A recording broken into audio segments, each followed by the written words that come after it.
Greetings, hello, namaste, assalamu alaikum, hotel, alafia, and any other of them good greetings. Stillness and abundance, love and light, health and wholeness. Stillness and abundance, love and light, health and wholeness. Stillness and abundance, love and light, health and wholeness to the cosmic consciousness. Soul control, family, and soul tribe. I hope everybody feeling good for no reason at all. Radiating, operating, vibrating, emanating, and exuding the highest version of yourself. Whenever you come upon this message, you hear me?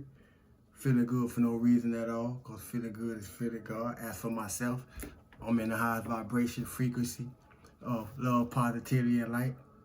Peace and power to all. I ain't gonna do a lot of talking, but I'm gonna let it shift it up. So we're gonna tap into the Metaphysical Bible Dictionary tonight for a few jewels and see what it has to offer us. Tonight's reading will be Moses, and as I thought about it, or it came to me, this probably long overdue. It's probably something that I should have read a few readings back when I did come from the book, but everything happened when it's supposed to. You hear me? But tonight's reading is from Moses out of the Metaphysical Bible Dictionary by Charles Fillmore, for any of you who would like to get one. You hear me? It is a good book to have because it goes behind the veil of the characters concerning the Bible and into the consciousness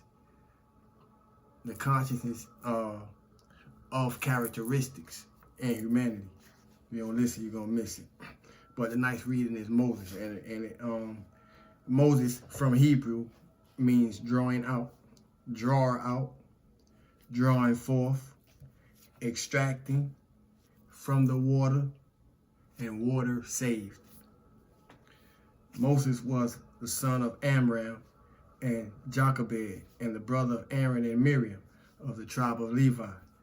Refer to Exodus 2:1-10 and 6:20. Also, all of Exodus, Numbers, and Deuteronomy. He led the Israelites out of Egypt and through the wilderness preparatory to the entrance into the promised land. Metaphysical meaning of Moses. Moses means drawing out, extracting, i.e. from the water. The birth of Moses represents man's development in consciousness of the law of his being from the negative side. So we know that we as aquatic beings, because we are aquatic beings, we live in water. We live in water before we get here. You hear me? But I'm gonna back it up. Moses means drawing out, extracting from the water. The birth of Moses represents man's development in consciousness. Our consciousness begins in the womb. Moses represents man's development in consciousness of the law of his being from the negative side. I don't know why it got me playing with that for some reason. But water represents universal negation. But water also represents the great possibility. Okay. Cross it from left to right, from chaos to order, from darkness to light. It's there all the time. I get it. Out of the seeming negative conditions comes the new growth. When we are in what seems Egyptian darkness or lower Egypt and weak as water, we are ripe for the higher understanding. The thoughts that rule in the darkness are bent upon putting out all the children of light. But if we are of the house of faith, as were Moses' parents, then our desire to bring forth the higher consciousness will find a protector. That's deep. We must care for the infant thought of truth and surround it with the ark of love and trust. We must care for the inner child and surround it with love and trust, right in the midst of its seeming enemies. So that means we're gonna be put in situations that may appear bigger than us, but if you connect it to yourself within, according to what's going on without, you'll be stable in the midst of anything that come about. Surely the wrath of man shall praise you. You ever see, just to give us an illustration, you ever seen anybody enraged in their anger? And by you not going there to that same level, by you just staying calm, by you just staying stoic, you know, and remaining in self-control, it nullified all that shit that they had going on. That's just an example. When we have arrived at a degree of understanding of truth, represented by when Moses was grown, we are zealous for our principles to the point of destroying anything that interferes with their freedom. That's deep.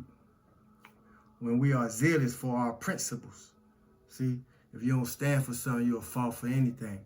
And what we stand for more important than how we stand out. So when we are zealous for our principles, for our morals, for our integrity, for our growth, so forth and so on, to the point of destroying anything that interferes with it, with that freedom that comes with those things. The thought that seeks to destroy those who oppose us reacts, and we find our own people in contention. This leads to self-examination until the revelation that we have been in great error and tried to hide our error in the deceptions of matter. I just was speaking of this. This error calls down on us the wrath of the moral law, and truth is obscured from us for a season. Then it says, but he sat down by a well. The all possibility is about to manifest from another viewpoint. The well represents living water within the soul. Exodus 2:1-15. Moses symbolizes this progressive or drawing out process, this ascension process, which works from within outward.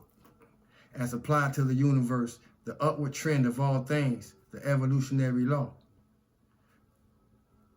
In our interpretation, we observe the working of the law in the individual, because it is there that we bring home the lesson. And through intelligent use of the hints given, we apply it to ourselves with great profit. So it takes intelligence. It takes intelligence to apply the knowledge that we receive, because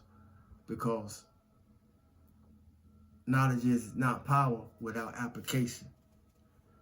Involution always precedes evolution. In Joseph down in Egypt, in Genesis 37,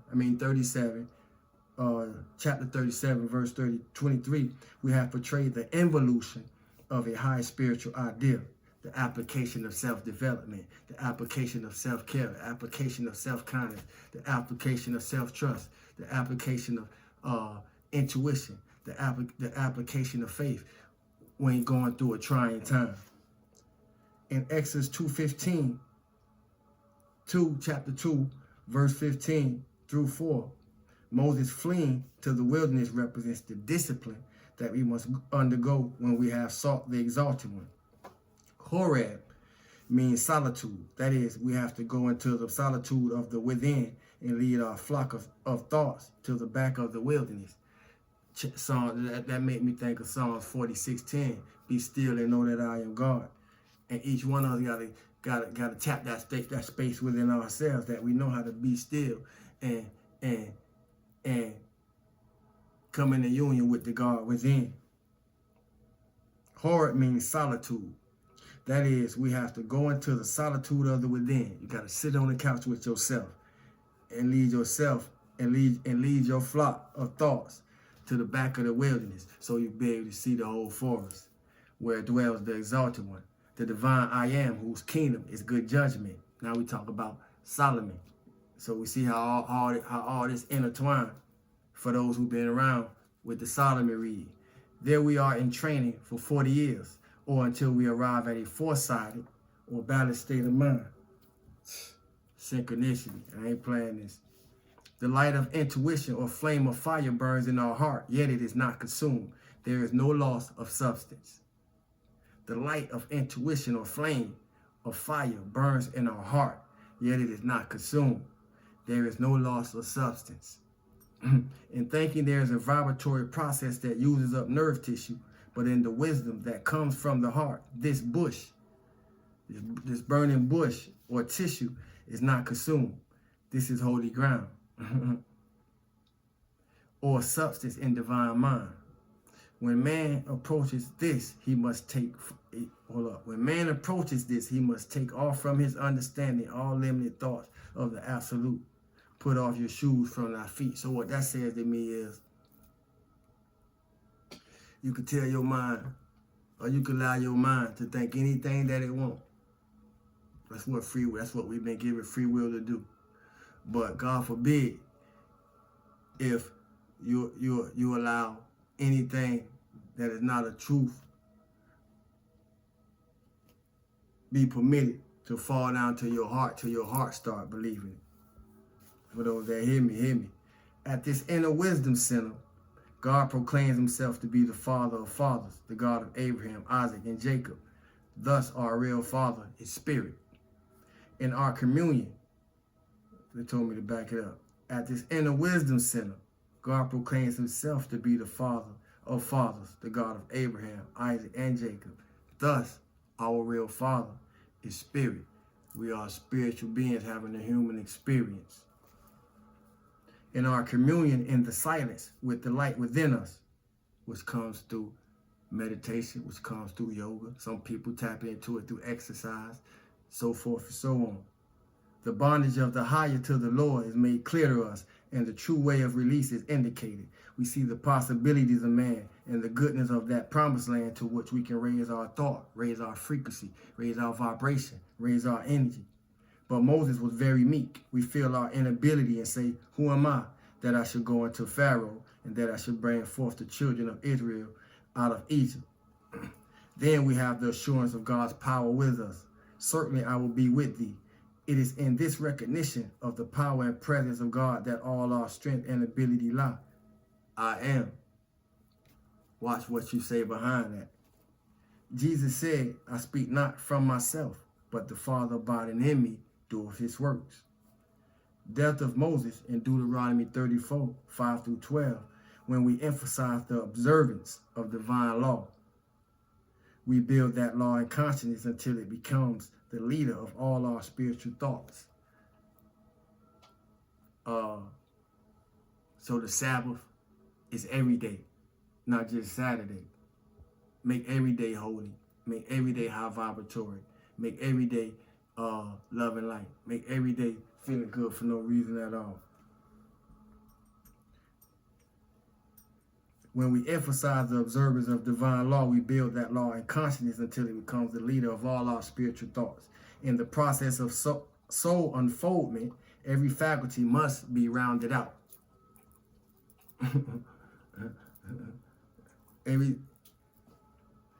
We find that the law, or Moses, has given us the rule of action, but we must develop the acting ego, which is represented by Joshua, which is very necessary to our possession of substance and life, the promised land. As the activity of the law wanes, it is succeeded by I am. No man knoweth of his sepulture until this day means that the law, or Moses, is carried along as the activity of a word of truth in the subconscious, which represents the valley as man unfolds in spiritual consciousness. The idea of divine law is one of execution and activity. And unless the consciousness is purified through realizations of truth, the law of the Lord is liberated in sense consciousness, and destructive activities are set up in the organism. Purification of mind precedes regeneration of body. Purification of mind precedes regeneration of body. So that means you got to thank yourself there. You got to thank yourself there. The thought comes before the act. When divine law is established in the subconscious realm of mind, its activity is carried forward through Joshua, or the spirit of wisdom. I am, Savior. Moses, The law ever urges man forward to greater expressions of inherent abilities, but the law requires adherence to certain principles as it urges the children of the real,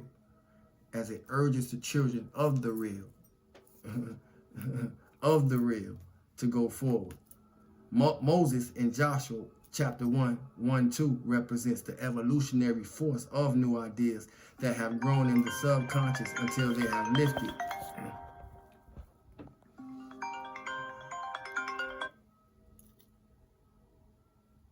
I'm gonna back it up. Y'all pardon me. Moses in Joshua 1:1-2 represents the evolutionary force of new ideas that have grown in the subconscious until they have lifted Israel, our true spiritual thoughts, out of the depths of sense or Egyptian bondage into a higher life expression. He has led the new ideas safely through the wilderness of our untried and undisciplined mind, the animalistic nature, to the borders of Canaan. Then he gives up his leadership to Joshua. In Mark 7:10, Moses represents the phase of consciousness that is concerned with the moral law. This serves a purpose in disciplining the thoughts, disciplining your words, disciplining your actions, disciplining yourself. But it is only a preparation for the advent of the spiritual law. The coming forth, or the advent means the coming forth, or the opening up, or the recognition of the spiritual law, ascension. In Luke 9:30, Moses represents the law, and Elijah, which will be the next reading, represents the effect of the law. So we see cause and effect. The association of the two means cause and effect. And that's the reading for today. Today's emoji will be a flower, because it will be a flower. I'm planting the seeds to produce a flower. So we're gonna drop a flower in the comment section for the this month's raffle. To the new subscribers, I do a raffle at the end of the month. Put a flower in the comment section. If you watch the video, if you got this far, you watched the video. Put a flower in the comment, place the emoji, which is a flower, in the comment section to be submitted for the raffle. As simple as that. Other than that, thanks to the Cosmic Consciousness, Soul Control Family, and Soul Tribe, peekaboos and passerbys, you hear me? Yeah, thanks for it all. Thank y'all. I ain't gonna say much before I go to rambling. Put the flower in the comment section for the end of this month raffle, and we'll see us next time. You hear me? Sawu, love y'all.